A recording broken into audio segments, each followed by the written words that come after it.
سب سے زیادہ اہم آرڈر کس کا دیا ہے قرآن میں؟ نماز کا۔ پھر ہم پوچھیں اللہ اگر میں چھوڑ دوں کوئی بات نہیں، اللہ غفور رحیم ہے، نہیں بھائی غلط غفور رحیم کو غلط جگہ فٹ کر رہے ہو۔ قرآن شروع یہاں سے ہوتا ہے، الذین یؤمنون بالغیب ویقیمون الصلاۃ، ایمان کی پہلی علامت غیب پر ایمان، وہ غیب جس کے برحق ہونے پر دلیل قائم ہے قرآن و سنت کی۔ اور اس کے بعد ایمان لانے کے بعد سب سے پہلا کام کیا کرتے ہیں؟ نماز پڑھتے نہیں ہیں، قائم کرتے ہیں۔ پڑھنے کا تو ذکر ہے ہی نہیں، قائم کا مطلب جماعت سے پورے خشوع و خضوع کے ساتھ، ٹرخانے والا کام نہیں۔ جو پڑھنے والے وہ بھی ہر آدمی اخپل طریقے سے پڑھ رہا ہے، اخپل طریقہ ہے ہر آدمی کا، میں کوئی ادھر پڑھ رہا ہے کوئی ادھر پڑھ رہا ہے۔ مسجد کی جماعت ہے بھائی، یہ مسجد کس سلسلے میں بنی ہے؟ فجر کی نماز میں آپ دیکھ لو کتنے نمازی ہوتے ہیں، ابھی جمعے میں جتنے نمازی ہیں فجر میں بھی اصولی طور پر اتنے ہی ہونے چاہیے نا، لیکن آپ ان سب نمازی سے پوچھو اللہ بہت غفور اور رحیم ہے، تو بھائی اللہ نے پھر فجر فرض کیوں کی ہے؟ اللہ نفل دیکھو، اشراق کی نماز اگر ساری دنیا نہ پڑھے کوئی عذاب آئے گا؟ کیونکہ اللہ نے ہی اس کو فرض نہیں کیا نا، کیا خیال ہے؟ اللہ نے ہی فرض نہیں کیا، فجر تو اللہ نے فرض کی ہے، ظہر اللہ نے فرض کی ہے، عصر اللہ نے فرض کی ہے، مغرب اللہ نے فرض کی ہے، عشاء اللہ نے فرض کی ہے، اس میں کیسے یہ ممکن ہے کہ آپ چھوڑ دو؟ بھائی ابو مسعود رضی اللہ تعالیٰ عنہ یا عبداللہ ابن مسعود صحابی کے نام میں مجھے تھوڑا سا تردد ہو رہا ہے، ان کی صحیح بخاری مسلم کی حدیث ہے، وہ کہتے ہیں ہم نبی کے دور میں کسی عمل کوئی گناہ اگر ہو جائے نا اس کے بارے میں یہ نہیں سمجھتے تھے کہ اس گناہ کے کرنے سے انسان کافر ہو جاتا ہے، لیکن نماز چھوڑنے والے کو ہم یہ سمجھتے تھے یہ اسلام سے کیا ہے؟ خارج، کیونکہ کسی مسلمان کی یہ مجال نہیں تھی کہ وہ نماز چھوڑ دے۔ اب اس حدیث کی تشریح میں وہی بات ہے نا، حدیث کی تشریحات میں اختلاف ہوتا ہے، عبداللہ بن مسعود یا ابو مسعود رضی اللہ عنہ، ان کی حدیث سمجھ میں آئی؟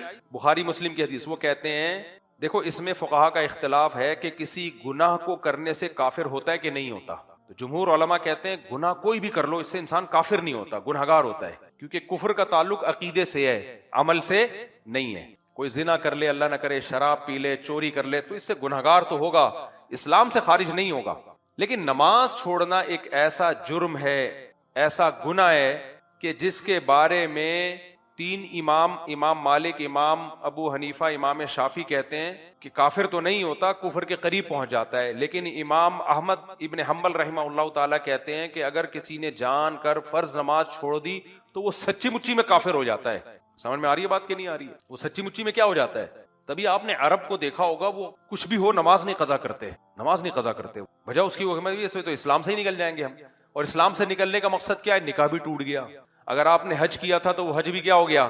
ضائع، اور اگر آپ بغیر توبہ کے مر گئے تو سعودیہ کے شیخ بن باز رحمہ اللہ تعالیٰ کا فتویٰ ہے کہ بغیر توبہ کے مر گیا تو مسلمانوں کے قبرستان میں اسے دفن بھی نہیں کیا جائے گا، یہ مطلب ہے اس کا نماز چھوڑ۔ رفیع بھائی کو اشکال ہو رہا ہے، پھر بچے رفیع بھائی ایک دم بچوں پہ آ جاتے ہیں کہ پھر بچے کیا پیدا ہو رہے ہیں، خیر۔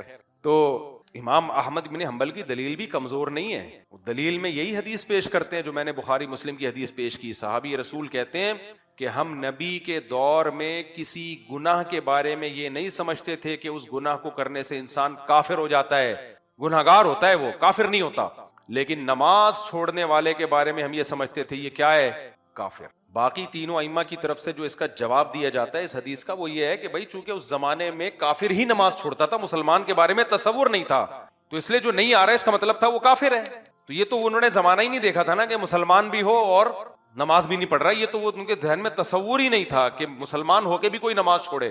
تو راجح بات یہی ہے کہ نماز چھوڑنے سے انسان کافر نہیں ہوتا، لیکن اس سے یہ تو پتہ چلتا ہے کہ صحابہ کی نظر میں اسلام کی جو سب سے بڑی علامت تھی وہ کیا تھی؟ نماز۔ مسجد میں آ رہا ہے نہیں آ رہا ہے تو مسلمان ہے، نہیں آ رہا ہے اس کا مطلب مرتد ہو گیا، یہ وہ واقعی اس کو مسلمانوں کے قبرستان میں دفن نہیں کرتے، وہ سمجھتے تھے کہ یہ تو کافر، مسلمان ہوتا تو آتا نا، لیکن آپ سارے بے نمازیوں سے پوچھو کہتے ہیں اللہ بہت غفور رحیم ہے، اللہ معاف کرنے والا ہے، اللہ مغفرت کر دے گا، اس کا مطلب یہ تو اللہ کا ایک طرح سے معاذ اللہ کے حکام کا مذاق اڑانا ہو گیا۔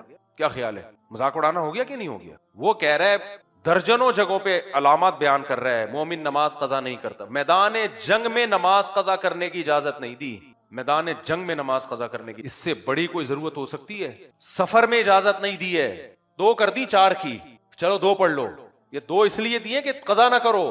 سفر میں دیکھ رہا ہوں تو لوگ چھوڑے کہنے سفر ہے بھائی، سفر میں چلتا ہے، چلتا ہوتا تو اللہ 4 کی 2 نہ کرتا نا، اللہ کہتا ہے 4 پڑھو، نہیں پڑھی جائیں تو چھوڑ دینا۔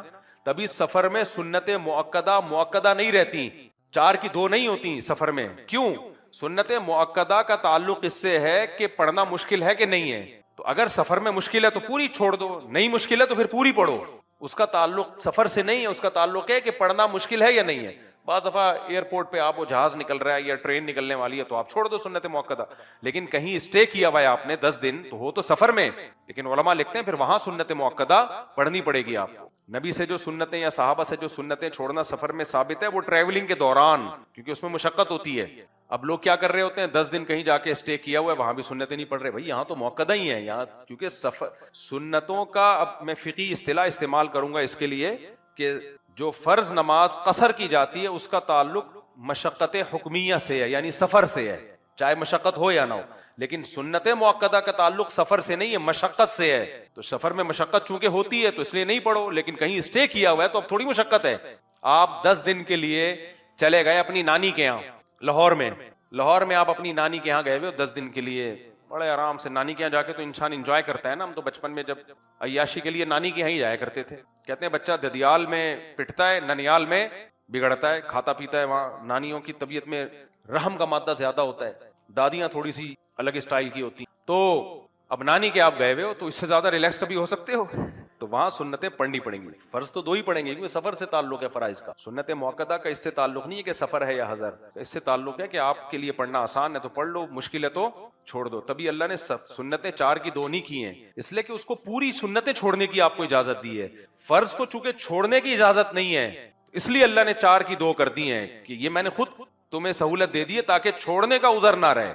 اور سنتیں جو 4 تھی وہ 4 ہی ہیں کیونکہ چھوڑنے کا عذر ہے تمہارے پاس. اگر مشقت ہے تو چھوڑ سکتے ہو اس کو. تم سمجھتے ہو گے نہیں سمجھتے تو. لیکن آپ جتنے بے نمازی ہیں آپ ان سے پوچھو اللہ غفور رحیم ہے. بھائی یہ موقع نہیں ہے، یہ بولو یار بس اللہ سے ڈر لگتا ہے، دعا کرو اللہ نماز کی توفیق دے. ہم اپنے بڑوں سے سنا کرتے تھے کہ پہلے زمانے میں گاؤں دیہاتوں میں جو کبھی نماز نہیں پڑھتا تھا نا اس کا جنازہ نہیں پڑھایا جاتا تھا. پہلے یہ رواج تھا مسلمانوں میں، یہ دیکھتے تھے نا جو نمازی ہے ہی نہیں، پڑھتا ہی نہیں ہے، تو جو علماء تھے وہ علاقے کے امام تھے وہ نماز نہیں پڑھاتے تھے جنازہ یعنی اس. تو اسی طرح میرے بھائی اللہ تعالیٰ نے یہ جو میں نے آیت پڑھی نا، ظاہری گناہ کو بھی چھوڑ دو باطنی گناہوں کو بھی چھوڑ دو. کیوں؟ جو گناہ کما رہے ہیں سیجزون، ان قریب ان کو بدلہ دیا جائے. اور سب سے بڑا جرم شرک کے بعد کیا ہے؟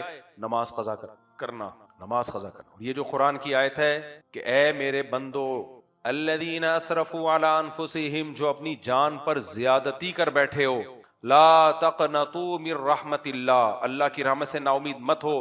یہ ان لوگوں کے بارے میں جو توبہ کر رہے ہیں لیکن ماضی کی گناہ سوچ سوچ کے نا امید ہو رہے ہیں، جو چاہتے ہیں کہ آج ہم اپنی زندگی تبدیل کر دیں. کیونکہ اس آیت کا شان نزول یہی ہے. کچھ کافر آئے نبی کے پاس کہ ہم نے تو اسلام کفر میں اتنے قتل کیے، اتنی بار زنا کیا، اب ہم اسلام قبول کر لیتے ہیں تو ہمارے تو اعمال میں اتنے گناہ ہیں، اتنے قتل ہیں، ان کا کیا ہوگا؟ اس پہ اللہ نے فرمایا آج تم اسلام قبول کر رہے ہو، توبہ کر رہے ہو تو اللہ کی رحمت سے مایوس مت ہو. ان اللہ یغفر الذنوب جميعا، اللہ تمہارے پچھلے سارے گناہوں کو معاف کر دے گا. وانیبوا الی ربکم، لیکن آج کے بعد اپنے رب کی طرف متوجہ ہو جاؤ. اسی طرح کوئی مسلمان بھی اگر توبہ کرتا ہے، کافر اسلام نہیں لا رہا بلکہ مسلمان ہے جو گناہوں کی زندگی میں گزری، اب وہ چاہ رہا ہے یو ٹرن لے لے، پلٹ جائے، تو شیطان مایوس کرتا ہے اب کیا کرے گا بھائی، اتنے سال تو نے برائیوں میں گزار دیے. تو اللہ کہتے ہیں نہ، جو جب بھی اللہ کے در پہ آ جائے، اللہ کا در موت سے پہلے کھلا ہوا. جو توبہ کر کے زندگی بدلنا چاہے اس کے لیے اللہ ارحم الراحمین بھی ہے، غفور اور رحیم بھی ہے. جو چاہتا ہی نہیں ہے تو میرے بھائی پھر یہ کہنا کہ اللہ معاف کر دے گا، یہ بڑی جرت اور دلیری کی بات ہے. اللہ نے تو نہیں کہا کہ میں معاف کر دوں گا. کوئی اللہ کا ایسا کوئی ایگریمنٹ یہودی کہا کرتے تھے اپنے بارے میں. یہودی کہتے تھے ہم جہنم میں جائیں گے نہیں، اگر گئے تو تھوڑے دن کے لیے جائیں گے. لن تمسن النار الا ایاما معدودہ، اول تو جائیں گے نہیں، گئے تو تھوڑے دن کے لیے. کیوں بھائی؟ ہم تو اللہ کے ایک لاڈلے نبی موسیٰ علیہ السلام کی امتی ہیں. بھائی آج بھی ہمارے لوگ کیا کہتے ہیں، ہم تو محمد صلی اللہ علیہ وسلم کے امتی ہیں جن کا مقام تو موسیٰ کلیم اللہ سے بھی بلند ہے. تو ہم تو ایک اللہ کے لاڈلے نبی کے امتی ہیں، ہم تو بخشے بخشائے. نا نا نا نا میرے بھائی، تو یہ سارے اعمال تو ہمارے لیے اللہ نے نازل کیے ہیں. تو یہودی اسی زام میں آ گئے تھے کہ ہم تو اللہ کے لاڈلے قوم ہیں، اللہ نے ہمیں موسیٰ بھیجے، داؤد بھیجے، سلیمان بھیجے، زکریا علیہ، یعنی جو بنی اسرائیل کے پہلے جتنے پیغمبر ہیں، جتنے پیغمبر یہودیوں میں آئے اتنے تو کسی میں نہیں آئے. تو اللہ نے فرمایا قل اتخذتم عند اللہ عہدا، تم جو کہتے ہو ہم تھوڑے اگر گئے تو تھوڑے دنوں کے لیے جائیں گے. تو اللہ نے کہا کہ اتخذتم عند اللہ عہدا، کیا اللہ نے تم سے کوئی ایگریمنٹ کیا ہے بھائی؟ آپ کہیں جاتے ہو کوئی چیز خریدنے کے لیے، آپ بولتے ہو مجھے تو تم یہ فری میں دو گے کیونکہ میں تمہارے چاچے کے پھپھے کے خالہ کا بیٹا ہوں. کہہ کہ بھائی میں نے کوئی اناؤنسمنٹ کی بھی ہے کہ جو میرے چاچے کے پھپھے کی خالہ کا بیٹا ہوگا اس کو یہ چیز فری میں ملے گی؟ کیا خیال ہے؟ دیکھو مجھ سے لوگ ملنے کے لیے آتے ہیں، بعض دفعہ بے وقت آتے ہیں، بے وقت آ کے پھر میں بہت زیادہ ڈسٹرب ہو جاتا ہوں سارے کاموں میں، تو کہتے ہیں میں جاپان سے آیا ہوں، دور سے آیا ہوں. تو میں کیا کہتا ہوں، بھائی میں نے کہا تھا آپ جاپان سے بغیر بتائے آ جاؤ. ایک بندہ جاپان سے آیا، ایک انگلستان سے آیا، ایک امریکہ سے آیا، اور سارا دن 10 بندے بھی آ گئے، تو تیرا کیا ہوگا کالیا؟ پھر میں ان کو کہتا ہوں میں نہیں مل سکتا، تو پھر وہ کہتے ہیں بد اخلاق ہے. میرے ساتھ تو یہی ہو رہا ہے. تو ٹائم لے کے آیا کرو بھائی. رفیع بھائی کہہ رہے ہیں ٹائم سے، رفیع بھائی کو یاد آیا کہ ٹائم ہو. تو بس جب بات کو میں سمیٹ کے ختم کرتا ہوں. دیکھو بھائی، اللہ نے قرآن میں کہہ دیا ہے زانی کی سزا دنیا میں 100 کوڑے اور پتھروں سے مار کے اگر شادی شدہ ہے تو رجم. اگر غفور الرحیم کا مطلب یہ ہوتا کہ اللہ بس ہے ہی کچھ، تو پھر چور کا ہاتھ کاٹنے کا حکم ہوتا. اتنی سخت سزا پوری دنیا میں کسی مذہب میں چور کی ہے جتنی سخت سزا اسلام کی. اسلام دے رہا ہے. کیوں؟ اسلام کو چور سے نفرت بہت. چور کے بارے میں اسلام کے دل میں ہمدردی نہیں ہے، اور چور سے نفرت نہیں ہے. اصل میں چوری کو اسلام بہت بڑا جرم سمجھتا ہے. سمجھتے ہو؟ دیکھو 2 چیزیں انسان کے کیریکٹر کو خراب کرتی ہیں. کیریکٹر کی ڈیفینیشن کیا ہے؟ زبان، آپ کی زبان، اور مالی معاملات میں خیانت. جھوٹ بولنے والا کیریکٹر لیس ہوتا ہے، اور مالی خیانت چوری ہے نا. کیا خیال ہے؟ ان 2 چیزوں سے تو انسان کے کیریکٹر کا پتہ چلتا ہے نا. تبھی امریکہ میں قانون ہے نا، صدر اگر جھوٹ بول دے تو وہ اس کو صدارت سے، وہ نہیں، وہ ایک دفعہ کیس بن گیا تھا، صدر بش پہ بنا تھا میرا خیال ہے، کلنٹن پہ بنا تھا، اس کے بارے میں کیس ہو گیا تھا اس نے جھوٹ بولا ہے. حالانکہ کوئی اتنی بڑی بات نہیں تھی، لیکن بھی امریکہ کا صدر نے جھوٹ کیسے بول دیا، اتنا بڑا کیس بن گیا تھا، وہ بڑی مصیبت میں آ گیا تھا کہ بھئی آپ صدر ہو کے جھوٹ بول رہے ہو. تو جھوٹ، نبی صلی اللہ علیہ وسلم نے فرمایا کہ سب کچھ ہو سکتا ہے، مومن جھوٹ نہیں بول سکتا، جھوٹ نہیں بول سکتا. اور دوسری چیز کیا ہے؟ پیسوں کے معاملات میں آپ 2 نمبری، کسی کا پیسہ کھا رہے ہو آپ، یہ مسلمان نہیں کر سکتا. تبھی اسلام میں چوری کی سزا کیا ہے؟ ہاتھ کاٹ دو بھائی.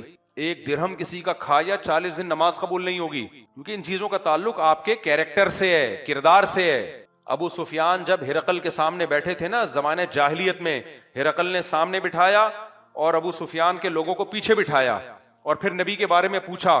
ابو سفیان کہتا ہے خدا کی قسم میں جھوٹ بول دیتا، لیکن میں جو محمد صلی اللہ علیہ وسلم کے بارے میں پوچھا دشمنی کے باوجود میں نے سچ سچ اس لیے بتایا کہ مجھے قوم کے بارے میں خطرہ تھا، میں واپس جاؤں گا لوگ کہیں گے کہ عرب کا سردار ہو کے جھوٹ بول کے آیا ہے. مجبوراً سچ بولا ہے میں نے کہ اپنی عزت بچانے کے لیے، ورنہ وہ جب اسلام دشمن تھا تو نبی کی تعریف کیوں کرتے؟ وہ تو میں نے مجھے سچ بولنا پڑا کہ ایسا نہ ہو کہ میں جاؤں تو واپس یہ لوگ کیا بولیں عرب کا سردار ہے اور کیا کر رہا ہے، جھوٹ بول رہا ہے. تو اسلام میں میرے بھائی چور کا ہاتھ جو ہے نا، یہ چوری کو اسلام میں ہلکا جرم نہیں سمجھا گیا، چوری کو بڑا جرم سمجھا گیا ہے. تو آپ بتاؤ اگر اللہ تعالیٰ چور کے بارے میں بھی رحم والے جذبات رکھتے تو ہاتھ کاٹنے کا حکم دیتے ہیں بھائی؟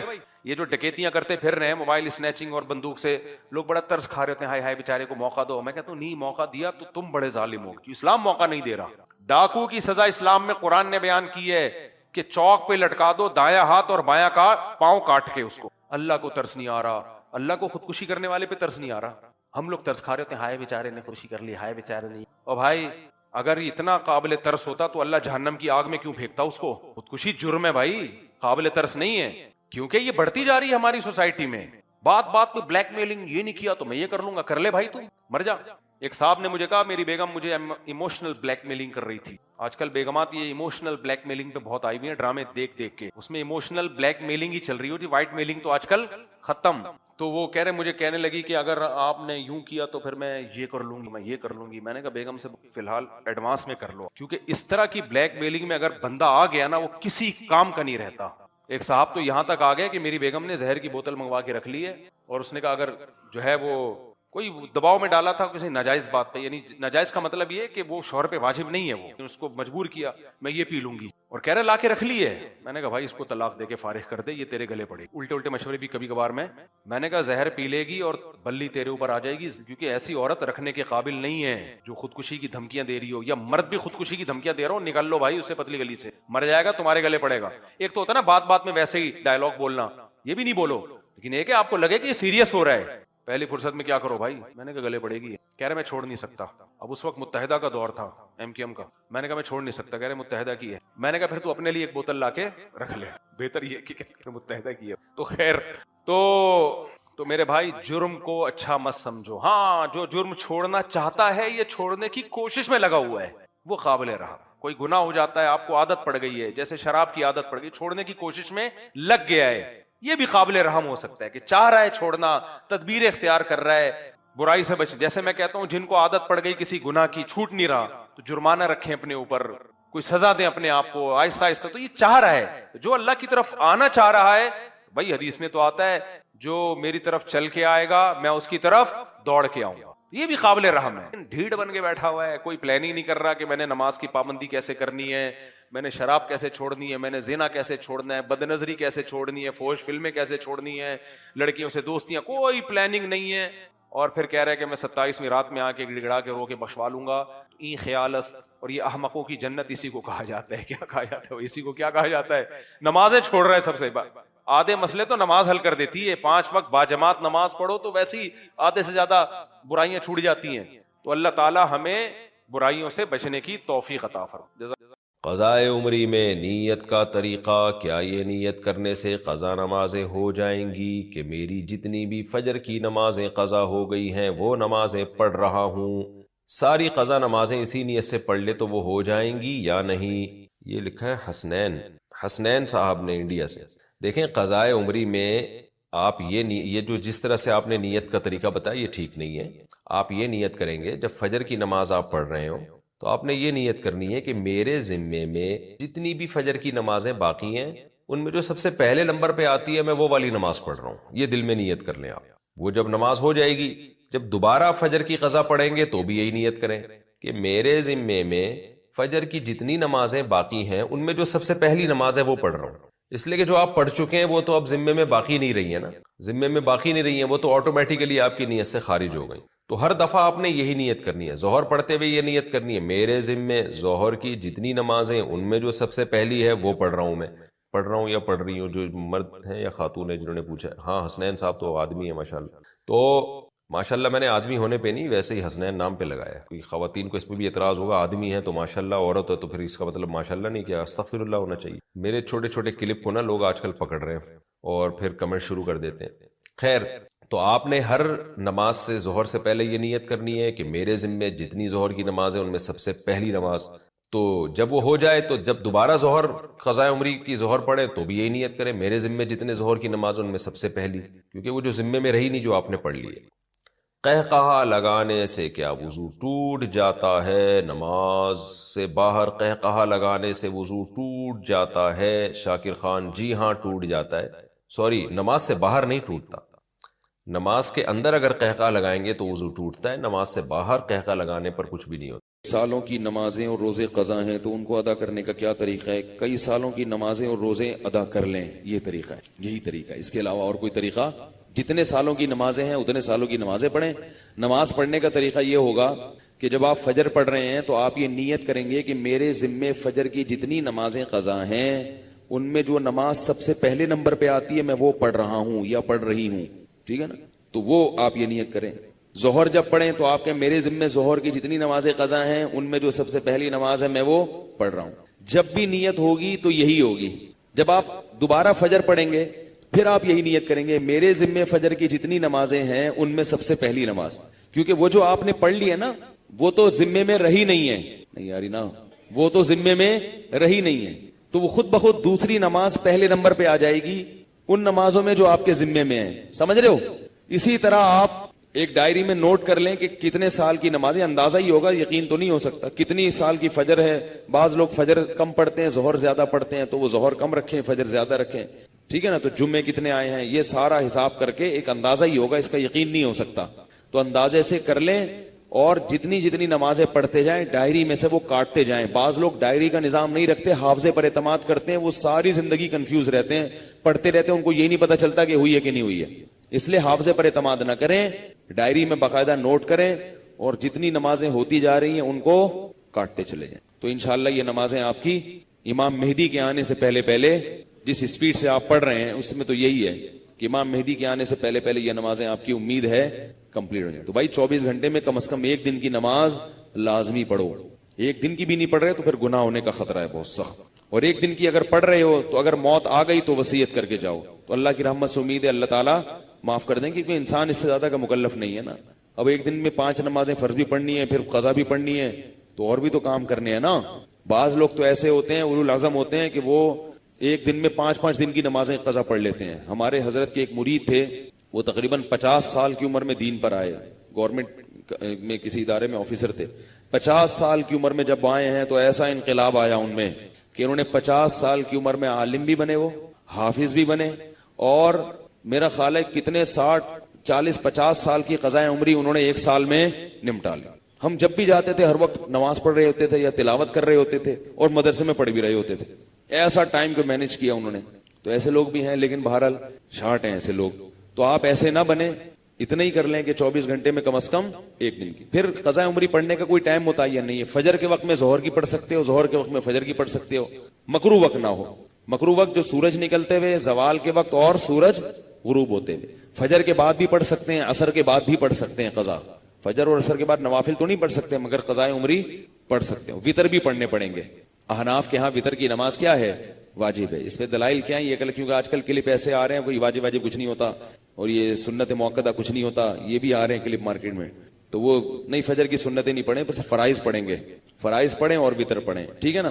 اور فرائض میں یہ آسانی ہے کہ تیسری اور چوتھی رکعت میں اگر کچھ نہ بھی پڑھیں تو بھی بول لینا چلے گا. فرض کی تیسری رکعت میں 3 دفعہ سبحان ربی الاعلی کہنے کی بقدر کھڑے رہیں تو بھی نماز ہو جائے گی, ٹھیک ہے نا. تو فجر یعنی فرض کی تیسری اور چوتھی, وطر میں تیسری رکعت میں پڑھنا پڑے گا. فرض کی تیسری چوتھی رکعت میں چاہیں آپ مختصر قرات کر لیں, تیسرا کلمہ پڑھ لیں تو یہ بھی ٹھیک ہے, بہتر ہے سورہ فاتحہ پڑھیں تو زیادہ بہتر ہے. تو یہ بھی, اور اس سے نماز آپ کی مختصر ہو جائے گی. سبحانک اللہم بحمدک نشہد ان لا الہ الا اڑاتے رہو, احکامات کی دیا اڑاتے رہو, اور آخرت بھی تمہارا اچھا ٹھکانہ ہو. یہ نہیں ہو سکتا. ام نجعل المتقین کالفجار. اللہ کہتے ہیں دنیا میں 2 طرح کے لوگ ہوں گے, ایک نماز پڑھنے والے, ایک نماز نہ پڑھنے والے. یہ کیسے ہو سکتا ہے کہ نماز پڑھنے والا بھی جنت میں اور بے نمازی بھی جنت میں؟ ایک حی علی الصلاۃ کی جب صدا آئے گی, آؤ نماز کی طرف, وہ اپنی نیند قربان کر کے فجر کی نماز کے لیے مسجد میں حاضر ہوں گے, اور دوسرے بے غیرت بن کے پڑے ہوئے ہوں گے بستروں میں. حالانکہ یہ نیند کی نعمت ان کو کس نے دی تھی؟ اللہ نے دی تھی. اللہ فرماتے ہیں وَجَعَلْنَا نَوْمَكُمْ سُبَاتًا. ہم نے نیند کو تمہارے لیے راحت اور آرام کی چیز بنایا. یہ نیند کس کی طرف سے مسلط ہوتی ہے؟ اللہ کی طرف سے. وہ نہ سلاتا, پوری رات جاگ جاگ کے دماغ خراب ہو چکا ہوتا, دماغ پھٹ چکا ہوتا, اس نے اپنی نعمت سے تمہیں رات کو میٹھی نیند سلایا. اب وہ کہتے ہیں میری دعوت پر لبیک کہہ کے آؤ فجر کی نماز پڑھو. تو آپ کا کیا خیال ہے؟ جو نماز پڑھتے ہیں وہ جنت میں جائیں, اور نہیں پڑھتے وہ بھی جنت میں چلے جائیں. تو پڑھنے والوں کو قیامت میں اعتراض نہیں ہوگا کہ اللہ جب بغیر پڑھے بھی تجھے جنت میں ہی لے کے جانا تھا, تو ہمیں نماز پڑھنے کے تکلف کی کیا ضرورت تھی؟ اللہ نے کہا نا نا نا نا, ہم نجعل المتقین کالفجار. یہ نہیں ہو سکتا کہ نماز پڑھنے والا اور نہ پڑھنے والا دونوں اللہ کی نظر میں برابر ہو جائیں. دنیا میں کوئی اجر نہیں ملتا نمازی کو. مسجد میں آتا ہے الٹا مولوی صاحب اور چندے کے لیے پیسے نکال لیتے ہیں اس کی جیب سے, ملتا کچھ بھی نہیں ہے. نماز پڑھنے والا اور نماز نہ پڑھنے والا اللہ کی نظر میں برابر نہیں ہو سکتے. جتنے مرد یہاں بیٹھے ہیں, اتنی خواتین بیان سن رہی ہیں, آج پکا وعدہ کرو, دیکھو یہ میری دعوت نہیں ہے, یہ کس کی دعوت ہے؟ اللہ کی. بکرے تمہیں میں نہیں کھلاتا, کون کھلاتا ہے؟ اللہ. آسمان سے بارشیں میں نہیں برساتا, کون برساتا ہے؟ اللہ. تمہیں خربوزے, انار, انگور کون کھلاتا ہے؟ اللہ کھلاتا ہے. تو اللہ کہہ رہے ہیں جب حی علی الصلاۃ فجر میں آواز آئے, اور فجر میں جب ندا سنو, الصلاۃ خیر من النوم, نماز نیند سے بہتر ہے. نیند قربان کر کے کہاں حاضری دو؟ اللہ کے در پہ حاضری دو. یعلم متقلبکم. کیا ہے؟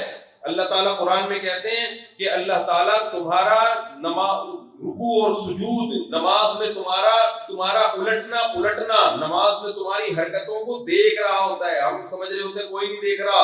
اللہ کو سجدے میں جانا, سجدے سے اٹھنا, یہ سب وَتَقَلُّبَكَ فِي السَّاجِدِينَ, سجدہ کرنے والوں میں سجدہ کرنا, یہ منظر اللہ اپنی آنکھوں سے دیکھ رہا ہوتا ہے. تو اس لیے جو سو رہا ہوتا ہے اور نماز پڑھ رہا ہوتا ہے دونوں برابر نہیں ہوتے. تو کورنگی والوں, آج آپ یہاں جتنی خواتین بیٹھی ہیں وہ بھی اور مرد بیٹھے ہیں, سب پکا عزم کرو نماز کبھی بھی ضائع نہیں کریں گے. اللہ کی نعمتیں 24 گھنٹے ملتی ہیں, تو نماز بھی اللہ نے 5 ٹائم رکھی ہے تاکہ 24 گھنٹے کور ہو جائیں. نماز چھوڑنا نہیں ہے کسی قیمت پہ, نہ سفر میں نہ حضر میں. تو موت کے بعد نہ کوئی کورنگی کے ایریا کا ہوگا نہ کوئی کورنگی اللہ والا. اللہ کہے گا میں نے اتنی نعمتوں کے انبار لگائے. میں پانی کی مثال دے رہا تھا. پانی کی ضرورت ہمیں تھوڑی ہے یا زیادہ؟ بولو زیادہ ہے. تو جب زیادہ ہے تو ہمارا رب تھوڑا پانی برساتا ہے یا زیادہ برساتا ہے؟ زیادہ نہیں، بہت زیادہ برساتا ہے. ایسا دے دنادن پانی پر. یہ اللہ کی طرف سے نل کا کھلتا ہے. گورنمنٹ کی طرف سے جب کھلتا ہے تو ایک تو مہینے میں ایک دفعہ کھلتا ہے. پھر جب کھلتا ہے تو 1-2 گھنٹے تک اس میں سے طوفانی ہوائیں آتی ہیں. طوفانی ہوائیں جو خوشخبریاں لے کے آتی ہیں کہ امید ہے کہ پانی آ جائے. کبھی آئے گا بھائی، آئے گا، کوئی نہ کوئی تو آئے گا. پھر پانی جب آتا ہے تو شروع میں کیا آتا ہے؟ اس گندا. جتنے بھی کتے مرے ہوئے تھے اب ندی سے جو پانی آ رہا ہے، راستے میں ملے جو بھی بچے کچے چیچڑے، اب ایسا نہ پانی پی دو آپ لوگ. بہرحال وہ سب ہوتے آخر میں پھر وہ والا صاف آتا ہے جو دیکھنے میں کیا لگ رہا ہوتا ہے؟ صاف. حقیقت میں صاف ہے یا نہیں یہ اللہ ہی جانے ہے. اللہ کے علاوہ یہ غیب کا علم کسی کے پاس نہیں. لیکن میرا رب جب برساتا ہے تو وہ تھوڑا نہیں. ہمارے پاس ہم مگا لے کے نہیں بیٹھتے اس کو اسٹور کرنے کے. ڈیم نہیں ہے ہمارے پاس کہ ہم اس کو محفوظ رکھ لیں. تو اتنا برساتا ہے. اور برساتا کیسا؟ صاف ستھرا پانی. وہ پانی جب آسمان سے صاف ستھرا پانی ڈیم میں آتا ہے، اوپر سے جو پانی نیچے آتا ہے وہ گندا ہوتا ہے یا صاف ہوتا ہے؟ گورنمنٹ کے پاس جب آتا ہے تو ہمارے پاس جو گورنمنٹ دیتی ہے وہ صاف ہوتا ہے یا گندا ہوتا ہے؟ گندا. لیکن اللہ جب پانی سمندر سے اوپر لے کر جاتا ہے تو سمندر کا پانی میٹھا ہوتا ہے کڑوا ہوتا ہے؟ کڑوا. لیکن اللہ جب اس سے اوپر لے کر جاتا ہے تو کڑوا ہوتا ہے یا میٹھا ہوتا ہے؟ میٹھا ہوتا ہے. اور میرے بھائی ہمارے رب کی قدرت دیکھو. اللہ تعالیٰ اس پانی کو آسمانوں میں لے کے جاتا ہے اور آسمانوں میں لے جا کے امریکہ، چین، جاپان، پشاور، ملتان، خانیوال، چک جھمرا، چیچا وطنی، کہاں اس پانی کو اللہ پہنچاتا ہے. ہونا تو یہ چاہیے پوری لائنوں کا ایک انتظام ہو، اوپر بڑی بڑی ٹیوب ویلیں لگی ہوئی ہوں، بڑے بڑے پائپ لگے ہوئے ہوں آسمانوں میں کہ یہاں سے پانی جائے گا ادھر ادھر. نہ اللہ اتنا منو ٹنو پانی ہواؤں کے ذریعے آسمانوں میں اٹھاتا ہے اور ہوائیں اس کو دھکیل کے پوری دنیا میں لے کے جاتی ہیں. ہوا میں اتنی طاقت کے اتنے بھاری بھرکم ٹینکروں کو آسمانوں میں اٹھا کے اڑتی پھرے. یہ ہوا میں طاقت کس نے رکھی ہے؟ اللہ نے رکھی ہے طاقت. آپ کو پتا ہے بادل کا جو ایک چھوٹا سا ٹکڑا ہوتا ہے نا، یہ ہمیں دیکھنے میں چھوٹا سا لگ رہا ہوتا ہے. جیسے جو بہت چھوٹے قد کے لوگ ہوتے ہیں نا، دیکھنے میں چھوٹے لگ رہے ہوتے ہیں، ہوتے وہ چھوٹے نہیں ہیں. چھوٹے ہوتے نہیں ہیں، دیکھنے میں لگ رہے ہوتے ہیں. بیچارے ہمارے دوست ہیں، ان کا قد چھوٹا تھا، کسی کا مذاق اڑانا مقصد نہیں. ویسی انہوں نے خود اپنے بارے میں واقعہ سنا، بہت چھوٹا قد تھا. تو ہم نے ان سے ویسے ہی پوچھا، وہ تھے بھی مولانا ماشاءاللہ، کوئی آپ کی دلچسپ واقعہ؟ کہتے ہیں میں پاسپورٹ آفس کی لائن میں کھڑا ہوا تھا تو میرا نمبر آ گیا، پھر بھی مجھے پاسپورٹ. کہہ رہے میں نے کہا یار پاسپورٹ تو دینا. کہتے کھڑا تو ہو پہلے، تو بیٹھا ہوا کیوں؟ کہتے ہیں کیا؟ کہتے ہیں میں نے کہا بھائی میرا قد چھوٹا ہے. بڑے باصلاحیت آدمی، اللہ ان کی برکت. تو انہوں نے کہا بھائی میں پورا مکمل ٹوٹل آدمی ہوں. میں ٹوٹل کیا ہوں؟ پورا. تو بعض لوگ دیکھنے میں چھوٹے لگتے ہیں، ہوتے چھوٹے نہیں ہیں. یہ جو بادل کے ٹکڑے چھوٹے چھوٹے آسمانوں میں کالے بادل پانی لے کے جا رہے ہوتے ہیں، ہمیں ایسا لگتا ہے کہ یہ تھوڑا سا پانی ہے. یہ تھوڑا سا نہیں ہوتا. ایک ایک بادل کے ٹکڑے میں اتنا منو ٹنو پانی ہوتا ہے کہ اگر وہ بادل وہیں رک کے سارا برس جائے تو کسی ایک علاقے کو مکمل تباہ و برباد کرنے کے لیے کافی ہے. اللہ بادلوں کو آرڈر دیتا ہے کہ تم نے سمندروں سے اتنا منو ٹنو پانی اٹھایا ہے. ہواؤں کو کہتا ہے کہ صرف چھڑکاؤ مارتے ہی چلی جانا، تھوڑا تھوڑا چھڑکاؤ. اسی چھڑکاؤ میں رکشے الٹے چلنا شروع ہو جاتے ہیں اور گاڑیاں الٹی چلنا شروع ہو جاتی ہیں. لوگ بہہ جاتے ہیں، کراچی کی عوام پوری تباہ و برباد ہو جاتی ہے، گھروں کے گھر تباہ ہو جاتے ہیں. یہ صرف بادلوں نے تھوڑا سا کمپنی کی مشہوری کے لیے کیا کیا ہوتا ہے؟ چھڑکاؤ کیا ہوتا ہے. نہیں آ رہی سمجھ میں میرا خیال ہے بات؟ تو یہ کام تمہارا باپ کر رہا ہے. یہ کون کر رہا ہے؟ یہ کام خدا کر رہا ہے میرے بھائی. آج کسی سے بھی بات کرو، اللہ کہاں گئے، نماز پڑھو، ایسے کر رہے ہوتے ہیں نا، بھلا رکھتا ہے. مجھے یاد ہے ایک دفعہ موبائل شاپ پہ کھڑا تھا تو وہ موبائل کی دکان والا ہے نا، وہ بار بار اسے کہہ رہا ہے یار اللہ کا فضل بڑا، اللہ بہت کیا مولوی بن گیا ہے. یہ نوبت آ گئی ہے. جو اللہ کا زیادہ نام لے رہا ہوں اسے لوگ کیا کہتے ہیں؟ مولوی. اللہ مولویوں کا نہیں ہے، صرف جس نے پیدا کیا اس نے مولویوں کو بھی اسی نے پیدا کیا ہے. اللہ نے پیدا کیا. تمہیں بھی کس نے پیدا کیا ہے؟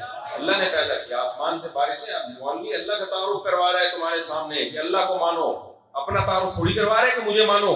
اگر مولوی یہ کہہ رہا ہوتا میں بہت پہنچی ہوئی چیز ہوں, پہنچی ہوئی سرکاریں آ رہی ہیں نا آج کل مارکیٹ, پہنچی ہوئی سرکاریں, شوف سرکار وہاں کینیڈا, وہاں شوف سرکار ادھر بھی ہے, لندن میں بھی ہے, امریکہ میں بھی اس کی سنیں بھوکے بھوکے پہنچ رہی ہیں. تو میں نے وہاں امریکہ والوں سے سرکار کا وہ جیسے گیس لائنیں امریکہ نے ڈالی ہوئی ہے کینیڈا سے, اور بہت بڑے ملکوں سے گیس لائنیں آ رہی ہیں, تو ایک لائن اگر کراچی سے ڈلوا دی جائے امریکہ تک, شوف سرکار کی شوف لائن کہلائے, اس میں شوف سرکار پھونک مارے, کیا خیال ہے, اور وہ پھونک مشینوں کے ذریعے امریکہ تک پہنچائی جائے, اور جتنے لنگڑے اندھے بیچارے اس ٹائپ کے معذور لوگ ہیں وہ ڈائریکٹ وہاں سے اسپرے کر دیا جائے. بھائی پھونک میں طاقت ہے نا شوف سرکار کی, کیا خیال ہے, غلط تو نہیں کہہ رہا نا بھائی. میں نے بول دیا تھا کہ بھائی یہ آدمی جو پاؤں سے معذور لوگ ہیں پھونک لگاتا ہے ان کے گھٹنے ٹھیک ہو جاتے ہیں, اور جو بیچارے سر کے بال نہیں اگ رہے, کسی کے پھونک ماری سر پہ بال اگ گئے اس تو اجڑے صحرا وہ چمن بن گئے خوبصورت, کیا خیال ہے. تو میں نے کہا تھا کہ شوف سرکار آغا خان ہاسپٹل میں سلنڈر بھروا دے, تو جتنے معذور لوگ ہیں جب میں جائیں گے تو آغا خان ہسپتال میں لاکھوں خرچہ ہو رہا ہے, وہی سلنڈر سے ان کو گھٹنوں پہ کیا کی انہوں نے اسپرے کر دیا ہوا. شوف سرکار کو غصہ آ گیا, اور یہ پھر بعض لوگوں کی طرف سے, مجھے نہیں پتا وہ سرکار کی اجازت سے کہ آپ ہم یہ کر دیں گے, ضرورت کیا, یہ کر دیں گے وہ کر دیں گے, آپ پھونک کا پھونک لا کے مجھ پہ اسپرے کر دو اس پھونک کا. سرکار شوف سرکار تھیلی میں پھونک بھرے کریا اور لا کے یہاں میرے منہ پہ پھاڑ دیں, کیا خیال ہے, پروگرام ہی اڑا جائے گا ہمارا. تو اس سے پتہ چلتا ہے اتنی یہ پھونکے پھونکے ڈرامے بازی ہے. اور ویسے بھی میرے بھائی ایک آدمی میں اتنی پھونک ہے نہیں, 10 سال سے وہ پھونکے مار رہا ہے, پھر بھی اس کی اپنی پھونک کیوں ختم نہیں ہو رہی. یہ جعلی پھونک ہے, یہ اوریجنل پھونک نہیں. تو میں جب عاملوں کے خلاف بولتا ہوں نا, یہ آپ کے علاقے میں تو نہیں روحانی ٹوپی ڈرامے, جن چڑیل بھوت بھگانے والے عامل تو نہیں ہیں, اگر ہیں ان کو بھگا دو اپنے علاقے سے, کیونکہ جہاں پر عامل ہوگا وہاں جن چڑیل بھوت آئیں گے یار. تو خیر, تو ہمارا رب کیا کرتا ہے, پانی لے کر جاتا ہے آسمان, اتنا منو ٹنو پانی اٹھایا کس نے اس کو, ہوا نے. اتنی ہلکی. اس پہ ایک چٹکلا یاد آ رہا ہے مجھے, ایک آدمی نے کہا دیکھو, ایک بچے نے اپنی امی سے کہا امی سب سے طاقتور کون ہوتی ہے, کہا دیکھو بیٹا سب سے طاقتور لوہا ہوتا ہے. امی لوہے سے بھی کوئی طاقتور ہے, جی ہاں لوہے سے طاقتور آگ ہے جو لوہے کو بھی پگھلا دے. امی آگ سے طاقتور چیز ہے, جی ہاں پانی ہے جو آگ کو بھی بجھا دیتا ہے. امی پانی سے بھی زیادہ, بچے بھی تو آپ کو پتا ہے آٹو پہ ہوتے ہیں, ایک دفعہ آٹو پہ کوئی بٹن دبا کے کھل جائے تو سوالات ختم ہی نہیں ہوتی. امی پانی سے بھی زیادہ طاقتور چیز ہے, ہاں بیٹا ہوا ہے جو پانی کو بھی بادلوں کی شکل میں اٹھاتی ہے. امی ہوا سے بھی زیادہ طاقتور کوئی چیز ہے, اب مجھے یاد نہیں آ رہا آگے کیا بولا تھا امی, کسی کو یاد ہے کیا ہے, نہیں ہوا سے زیادہ طاقتور سب کا بھی آتا ہے اس میں, لیکن ہوا کے بعد ایک اسٹیپ, بہرحال مجھے ذہن ابھی ایک ہوا کے بعد ایک اسٹیپ تھا, خیر وہ میرے ذہن سے نکل. خیر پھر ہوتے ہوتے اس نے کہا اچھا بیٹا اس سے بھی زیادہ طاقتور, اب بچے نے پوچھا اچھا اس سے بھی زیادہ طاقتور کوئی چیز ہے, انہوں نے کہا بلا, بلائیں نہیں ہوتی آفات جو انسان کو بھی کھا جاتی ہیں, وہ اس سے بھی طاقتور ہے. امی بلاؤں سے بھی زیادہ طاقتور کوئی چیز ہے, جی ہاں بیٹا صدقہ جو بلاؤں کو بھی کیا کر دیتا ہے, کھا جاتا ہے. امی صدقے سے بھی زیادہ طاقتور کوئی چیز ہے, انہوں نے کہا بیٹا مولوی جو صدقے کو بھی, یہ 2 نمبر مولوی, سارے مولوی ایسے. امی بھی تنگ آ گئی, وہ صدقے کو بھی کیا کر دیتا ہے, 2 نمبر لوگ. میں بعض دفعہ مولوی پہ لطیفے سناتا ہوں, وہ 2 نمبر مولوی ہیں. میں نے ایک لطیفہ سنایا نا, ایک صاحب میرے بگڑ گئے, میں نے کہا یار میں خود بھی تو مولوی ہوں, میں کیوں مولویوں کو مذاق اڑاؤں, انجوائے بھی کر لیا کرو, ٹینشن مارکیٹ میں چل رہی ہے, ہنس لیا کرو. 2 نمبر مولویوں کی بات ہو رہی ہے, 2 نمبر تو کھاتے ہیں وہ پلتے ہی صدقے. ایک مولوی صاحب تھے نا, وہ چوری کے خلاف بیان کرتے تھے, تھا نہیں تو انہوں نے مجھ سے بولا تو کسی نے بولا آپ کو چوری دیکھنا ہے, کوئی بات نہیں بوٹیاں نہیں. اب جب وہ سالن پکائے تو وہ ہانڈی الٹ رہی تھی اور چمچ سے بوٹیاں پیچھے کر رہی تھی, تو مولوی صاحب نے بولا جو خود سے آئے اس کے آنے دیں. اب یہ میں نے کہیں لطیفہ سنا دیا تو ایسے بگڑ گئے, تو مذاق اڑا رہا. 2 نمبر بھی ہوتے ہیں اور 1 نمبر. 2 نمبر مولویوں کی بات ہوتی ہے, 2 نمبر تو کرتے ہیں حرکت. ہمارے نانا بھی مولوی تھے, ایک لطیفہ سنایا کرتے کے بارے میں. وہ کہتے تھے کہ دیکھو ایک آدمی جو تھا نا مولوی تھا, اس کے جب انتقال ہو گیا نا تو اس کے بچوں کو کسی نے میت کے کھانے پہ, اس بچوں کی ماں نے بولا دیکھ طبیعت سے توڑ کے آنا, اپنے باپ کی روح کو تکلیف نہیں پہنچانا کم کھا کے, اتنا کھانا کہ تمہارے باپ کی روح خوش ہو جائے کہ میرے بچوں نے میری سنت زندہ رکھی. اتنا کھانا کم وقتوں. بچوں کی ماں کی وصیت یاد آتی ہے, اتنا ٹھوسا انہوں نے کہ اب دو بندوں کے سہارے پہ چل کے ان کا خیال تھا ماں ایوارڈ دے گی آج تو اپنے باپ کی روح کو خوش کر دیا. گھر میں ماں نے دیکھ کر رکھ کے تو تمہارا باپ اسٹیشن پہ لے کر آتے تھے لوگ اس کو جب کھاتا تھا, تم اپنے پاؤں پہ چل گیا. خیر تو اللہ تعالیٰ نے آسمانوں میں پانی منو ٹنو پانی ہوائیں لے کے چلتی ہیں. یہ کام کون کرتا ہے؟ اللہ. تو اب یہ نہیں کہا کرو بھائی اللہ کی باتیں مولوی تبلیغ والے ہمارے سامنے کرتے ہیں, یہ ہماری باتیں تھوڑی ہیں. بھائی اللہ تمہارا ہے, میرا بھی ہے, اور کس کا ہے؟ آپ کا بھی ہے. موسیٰ علیہ السلام نے جب فرعون کو سمجھایا تھا نا تو فرعون سے کہا تیرا بھی رب ہے, وہ میرا بھی ہے تیرا بھی ہے. تو یہ کہہ رہا ہے کہ میں اپنے رب کی بات کر رہا ہوں, میں تیرے رب کی بھی بات کر رہا ہوں. تیرا بھی اس سے رشتہ ہے, اس نے تجھے پیدا کیا, جس نے تجھے بنایا, تیرے باپ دادا کو بنایا, جو آسمان سے بارشیں برساتا ہے تیرے لیے, تو بھی تو کھاتا ہے اس سے, نعمتوں سے فائدہ اٹھاتا ہے. تو یہ ساری کی ساری نعمتیں کس نے پیدا کی ہیں؟ تو وہ پانی جاتا ہے پہاڑوں پہ برستا ہے, میدانی علاقوں میں برستا ہے. پھر جب برستا ہے تو میرے رب نے ایک زبردست انتظام کیا اس کو سلکہو ینابیع فی الارض. ادھر توجہ, شور شرابے کی آوازیں بہت زیادہ آ رہی ہیں. اللہ تعالیٰ اس کو زمین کی دراڑوں میں, جہاں پانی کو زمین میں جگہ ملتی ہے نا, سوراخ ملتا ہے, پانی گھس جاتا ہے اس میں.